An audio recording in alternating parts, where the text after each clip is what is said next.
Ladies and gentlemen, today I'm going to show you how to use the Roland Cloud XV-5080, a classic synthesizer based on Roland's Romplers from the 90s. Now, I want to apologize in advance for all the DSP spikes in here. Something about the Roland Cloud and the XV-5080, I'm not even playing it, and DSP spikes all over the place. Outside of that, fantastic synth, sounds great, good way to augment and bring in some of those like classic 90s sounds. Now, the XV-5080 I think really excels at ambient patches, like the Triton. I think it's a little less whimsical as something like the Triton or the Trinity, a little more based in reality, so you get more like subdued pad sounds out of it. I think some of that comes down to like the synth effect architecture and some of the stock oscillator content, but ultimately really easy synth to use once you can wrap your head around it. Now, let's say we want to design a pad sound here, so you have the 5080 open, you're going to come to Utility, go to Initialize, and select Patch, and then let's grab this master level here and just crank it up to 127. That's the stock patch there. Now, quick tour here of the interface here. Essentially, the 5080 is a Rompler or sample-based synthesis, and so you can stack up to 4 different layers, or what Roland calls tones here. Now, you can see the tones that are active right here. By default, tone 1 is active. I can turn it off by just clicking it, or I could enable tone 1 and 3 here. And if we look over on this fake LCD here, it will show us, what tones are actually active. So this is a very great way to quickly solo things if you're building these complex layered patches, and a really good way if you're playing live, you can quickly turn different layers off here. But ultimately, very traditional 90s Rompler architecture, this concept of layering different sounds. And then within there, if we click edit here, this is going to give us access to essentially all the settings for the patch that we're editing. Now, first thing I'm going to do is come into common here. This is going to define common settings kind of at the patch level. So let's say I want to give this a name here. We'll call this pad, and we want to assign it to the soft pad category here. I can mess with things like level, panning, and then even output assign here. Now, what I like to do with output assign is just send that to left, right, which by default will send it to this chorus and reverb here. So really quickly under patch effects, let's go to chorus and reverb, and let's just turn on the reverb here. And then we'll take a little chorus. Let's turn that on as well. Now I do think their chorus is kind of crappy, so I'm going to turn it down a little here. And so we have some basic effects set up for context here. And then at any point as we're designing the sound here, if we want to turn off the effects at the top here, we can just toggle these here. Right, which makes it very easy to kind of flip back and forth. Now let's come to structure here, and I'm going to briefly touch on this. Ultimately, in terms of the architecture, there's actually some really nice flexibility in terms of signal path for the different tones. Now, what you can do in pairs of tones, tone 1 and 2, tone 3 and 4, is alter the signal path of the tone. So essentially WG here, the oscillator, for each tone by default, each oscillator has its own filter and amp envelope. But if I change the type here, you'll see we can start to get different signal paths for the different tones, even including some cool things like ring modulation and boosters within here. We're gonna keep it very simple here and just use this kind of like traditional architecture here. Now let's go into WG plus pitch here. The screen looks very confusing, but it's actually very simple. So remember we said we had 4 different tones up here at the top. This screen is showing me everything to do with the oscillator and pitch for each tone. So you'll see we have tone 1, tone 2, tone 3, tone 4, and then directly to the right are all of the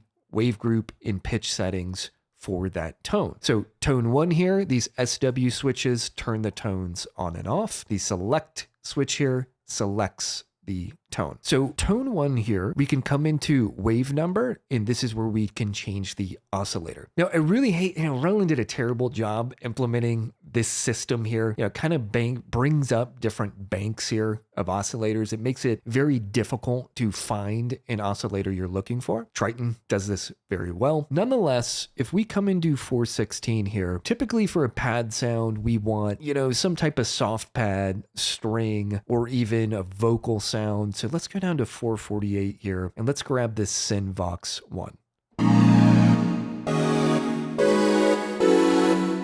Okay, very nice, but the amp envelope on it, too much attack. We want to fade it in to create a nice atmospheric pad. What we can do for that is go to TVA here. So that is the amp envelope settings. And you'll notice the screen here follows a very similar architecture as the previous screen we were on. Tone 1, tone 2, tone 3, tone 4, and then to the right, all of the amp related settings for the associated tone. So I can come to amp envelope here and you're going to see T1 through T4 and L1 through L3. That's Roland, super confusing amp envelope structure. So not just a straight ADSR. They like to make things confusing because that's Roland fashion there. The best way to deal with this is as you move any of these values in the top, you'll see a visual representation of the shape of that amp envelope as you're sculpting it here. So I'm very much a visual learner here. So, you know, I can kind of shape these, look at the shape of it visually and understand how that's going to affect the amplitude, right? That's my best tip there. Kind of come in, shave, a little bit of release.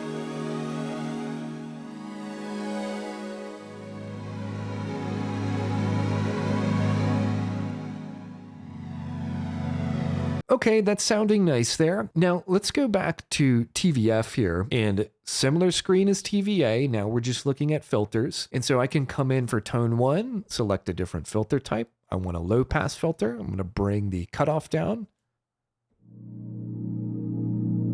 A little too muffled. So what we want to do is modulate that filter cutoff using a filter envelope. So over on the filter envelope thing, same thing. As we alter these, we get a visual representation of the shape of that envelope. So we can kind of come in and sculpt.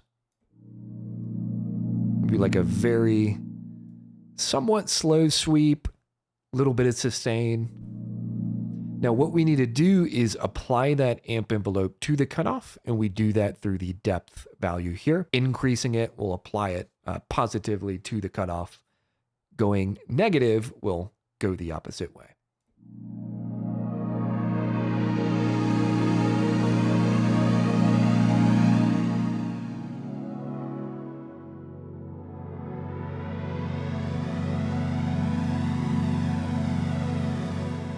Very nice. Let's go ahead and stock up another sound there. So let's come back to WG pitch, click SW on tone 2 here, and let's try to find a sound to layer up with it.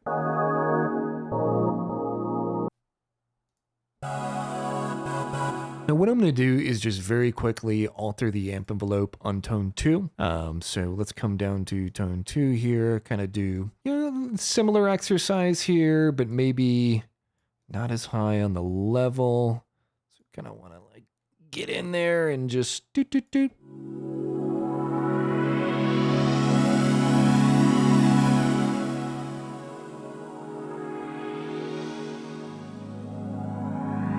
And then let's pan tone 2 a little bit to the left.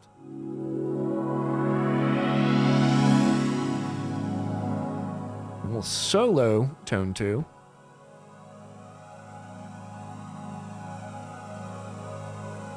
Now, tone 2 is a little hard to hear, so what I'm going to do is come to WG pitch here and use this wave gain boost.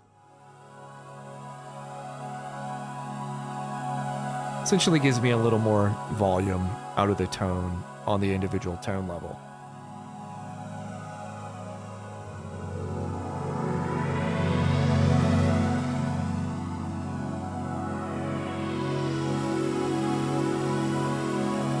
Now what I may do with tone 2 is use a high pass filter.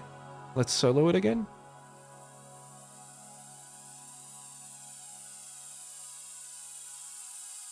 And what I want to do is apply that.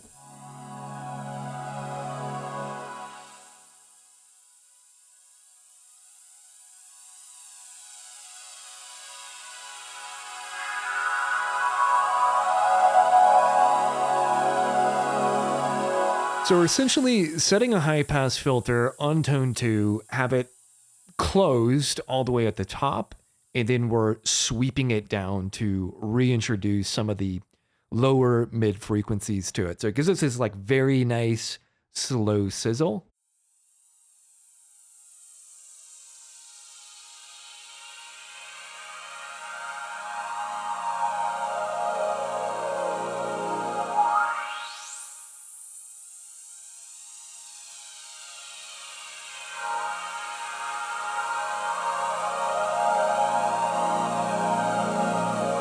so let's combine that back with tone 1.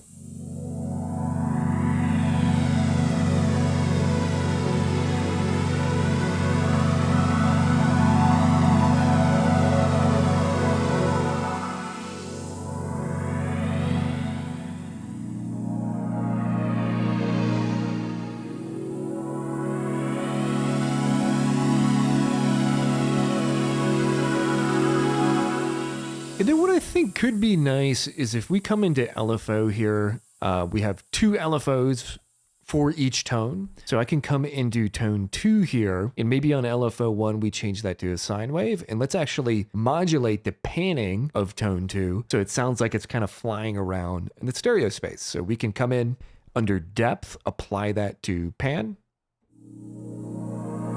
Let's solo tone 2. Let's slow down the rate of the LFO so it's a slower panning. Reintroduce tone 1.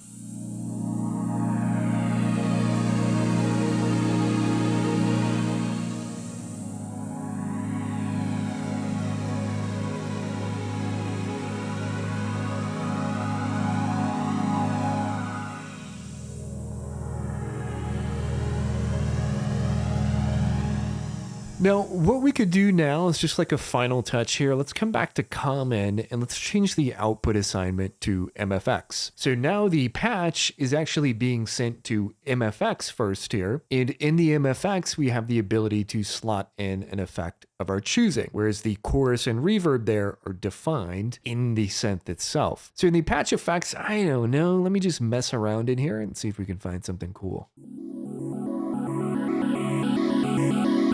And by the way, with any effect that you set in here by default, you'll need to then send back to the chorus and reverb.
And that's kind of it, folks. So just wanted to show you, a little bit of the basics so you could get in today and start designing your own patches in the XV-5080, which when it's not getting DSP spikes is actually it's a really good synth and it complements the Triton, very well. So I highly recommend this. Actually, I technically recommend going up and picking up a JV-2080 for $200 off of eBay.